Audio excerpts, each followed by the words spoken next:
Papatayin ko yung mga demonyo yan. Pagsisiyan nito yung Padre Camorra. Auxilio, huwag kang magpadalos-dalos sa gagawin mo. Isipin mo, ang importante ay nabuhay siya. May pagkakataon pa siyang maghilom. Nabuhay siya, Auxilio. Kung ganun, panadalihin kung ganun. Hindi na maulit to. Wala namang paglaruan at wala namang mamatay. Dahil sa mga demonyong praile, kinuha nila lahat sa akin. Mga manakop na inaabungso ang kapangyarihan nila sa ating mga Pilipino. Mali, Auxilio. Hindi tama ang iniisip mo. Mali! Sisigurado, hindi na maulit to. Mali, Auxilio. Ano bang iniisip mo? Patayin mo na lang si Auxilio!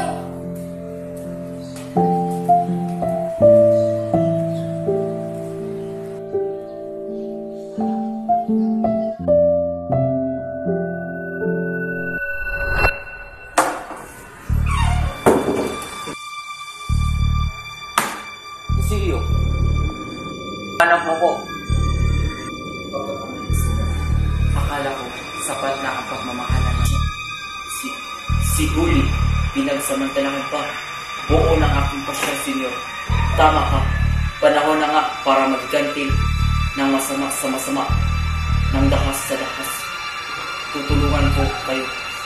Ano ang plano ng Senyor? Sa nalalapit na araw, may kasalanan magaganap. Nagdadaluhan ng nagkasing tao ang unigas. Ang piging ay magaganap sa buong bahay ng Kapitan Don Tiago. Sa Binindo, ang tahanan ng aking marido. Simula ng hinagsikat, babagsak ang aking mga kaaway. Ang lamparang ito'y nagsisilbing buwan sa gabilyo.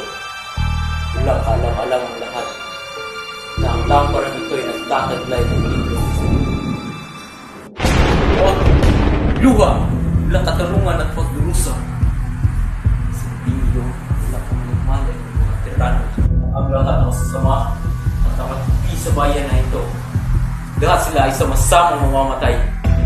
Ang pagsabog ng lamparang ito ay magiging sinyalis sa himagsikan na lumabas at makikita kay Talis.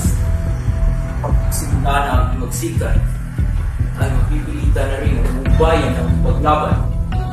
Ay ikaw, Basilio, ang bumunos nilang lahat para tumungo rito at tumungan ng mga armas. Ngunit hindi ko alam, Senyor, kung saan niyo ako kakailanganin kung nakalatag na ako inyong plano.